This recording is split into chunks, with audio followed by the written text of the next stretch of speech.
Gue ke pantai ini sendirian. Perasaan gue tuh langsung gak enak. Sore itu ombak tiba-tiba naik. Bapak ingat wajah kamu ya, Neng? Sampai kamu balik lagi ke sini nanti.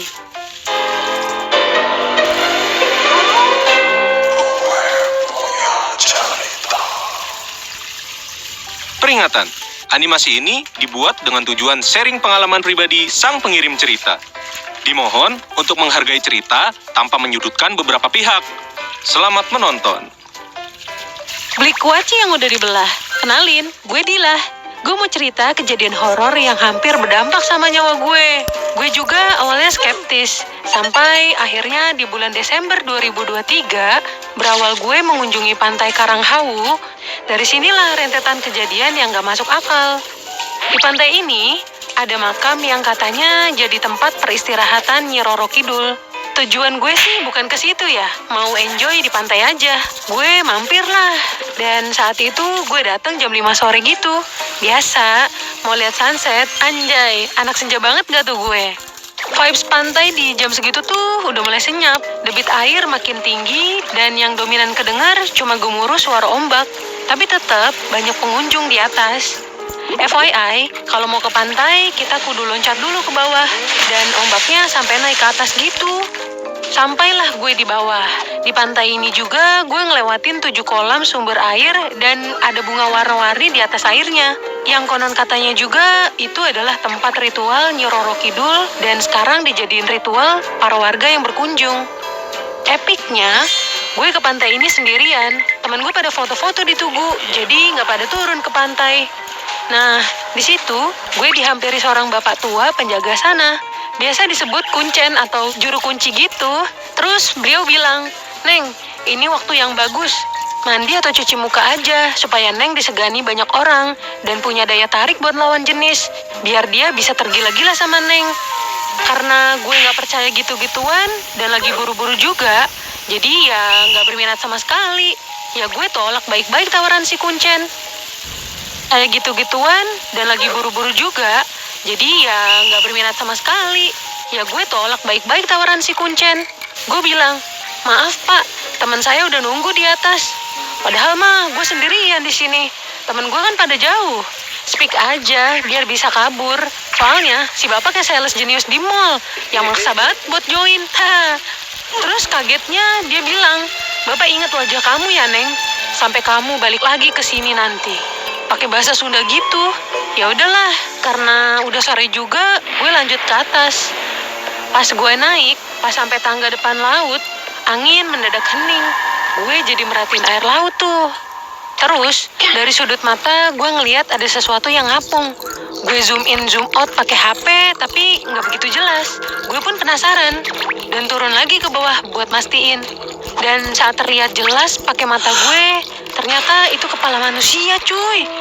Rambutnya panjang, matanya melotot. Gue ngeliat tanpa ngedip, pengen memastikan aja apa yang gue lihat ini beneran apa salah lihat. Tapi pas gue nengok lagi, hilang dan gak ada dong. Langit makin gelap dan gue naik, jalan ngelewatin patung gitu. Perasaan gue tuh langsung gak enak, kayak cemas dan gak tenang gitu hawanya. Terus gue buru-buru deh tuh ke atas. Sore itu ombak tiba-tiba naik. Gue pun ngelewatin kolam air tadi dan gak tahu kenapa ombaknya deras. Nyaris kena kaki gue. Padahal kolam udah jauh dari laut. Dan untungnya bapak kuncen tadi tiba-tiba muncul dan narik gue keluar dari pinggir kolam. Setelah dari pantai, gue nyamperin teman yang nunggu di Tugu pantai. Tapi pas gue sampai ketemu mereka, dia ngomong gini, "Loh, lu gak basah? Padahal kan tadi di sana ombaknya gede banget. Gak mungkin gak kecipratan." Nah, gue baru ngeh kalau emang baju gue bener-bener kering. Padahal gue pakai dress panjang yang pasti nyapu jalanan. Kalaupun gue angkat baju sedikit, tetap aja bakal kecipratan ya. Deril aneh tapi nyata sih ini. Ya udah tuh, abis itu ngobrol ngalur ngidul sampai Isya. Abis itu gue pamitan mau pulang. Ditawarin buat dianterin sama dia dan teman-teman yang lain. Cuma gue tolak karena gue bilang bakalan pulang sama saudara gue yang jemput. Di situ mereka benar-benar mastiin gue ada yang jemput apa enggak.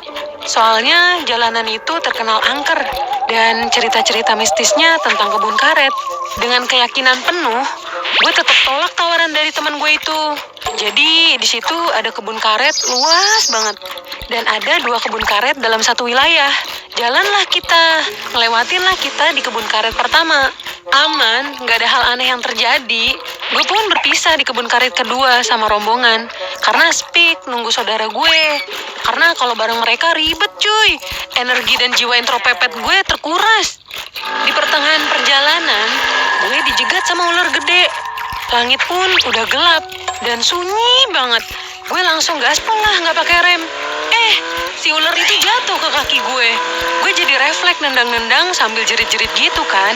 Gue jatuh. Langsung gue berdiriin motor gue sambil istighfar nggak putus. Dan langsung cabut.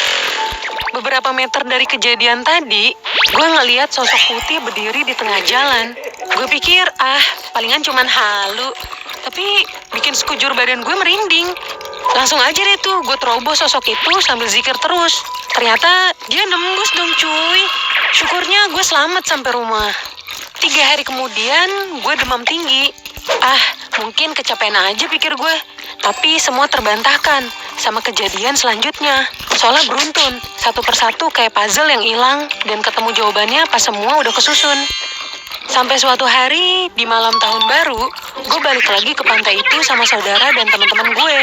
Semua sibuk preparein petasan, tapi mata gue nangkap satu cahaya kuning-oren, terang menyala. Gue pikir itu lampu perahu, tapi kok beda dari perahu-perahu lain? Gue sampai nanya ke paman gue, tapi dia cuma bilang, itu cuma lampu kapal aja. Karena gue penasaran, gue terus perhatiin lampu itu. Petasan udah mau mulai nyala, lampu itu nggak padam atau jalan. Tiba-tiba hilang gitu aja. Kan nggak mungkin kalau itu nelayan tengah laut terus matiin lampunya. Apa nggak gelap gulita perahunya kan? Fix bukan lampu biasa tuh. Selang beberapa minggu setelahnya, gue sempat jalanin pengobatan rutin di rumah sakit dekat pantai itu. Jadi setiap abis berobat, pasti gue singgah buat main-main di pantai. Singkat cerita, gue diopnam di rumah sakit itu. Gue seruangan sama beberapa orang dan gue di tempat yang dekat sama kamar mandi. Pernah nih, di suatu malam, di jam 2 malam, gue kebangun. Karena besoknya ada tindakan yang mengharuskan gue puasa. Pas gue lagi diem, gue ngeliat ada kakek-kakek berpakaian tempo dulu masuk ke kamar mandi. Gue mikir itu pasti keluarga pasien yang nunggu. Sampai jam 4 pagi gue mau pipis. Tapi kok ini kakek-kakek gak keluar-keluar ya? Bertelur apa beranak dah tuh dia di dalam kamar mandi? Kan bener gue ketok-ketok dah tuh pintu kamar mandi. Kok gak ada yang nyaut? Pas gue buka pintunya, loh kok gak ada orang? Ya udah deh tuh, nggak jadi gue ke kamar mandi. Ngeri kenapa-napa gue. Namanya orang lagi sakit, pasti banyak yang dipikirin ya. Tiba-tiba terlintas di pikiran gue. Apa semua gangguan ini karena gue ke pantai itu? Dan ketemu sama bapak penjaga 7 mata air yang bilang, Datu di rewind. Bapak ingat wajah kamu ya, Neng? Sampai kamu balik lagi ke sini nanti. Akhirnya gue ceritain semua ke keluarga gue. Dan keluarga gue minta gue buat balik ke pantai itu lagi. Dan tanya, apa maksud yang pernah bapak penjaga omongin itu? Ya udahlah, gue nurut. Setelah beberapa minggu, gue pemulihan dan konsul lagi ke RS. Gue mampirlah ke pantai itu. Kebetulan gue ketemu sama beliau. Gue belum sempat ngomong, tiba-tiba bapak itu nyamperin gue. Dan bilang, Neng pasti diganggu ya beberapa minggu ini. Gue cuma bisa diem. Kok dia bisa tahu? Terus gue disuruh cuci tangan dan rendam kaki di kolam 7 mata air itu. Sambil gue rendam tangan sama kaki, dia nimpalin lagi, gak apa-apa. Dia cuma ikut Neng karena Neng gak pamit waktu itu.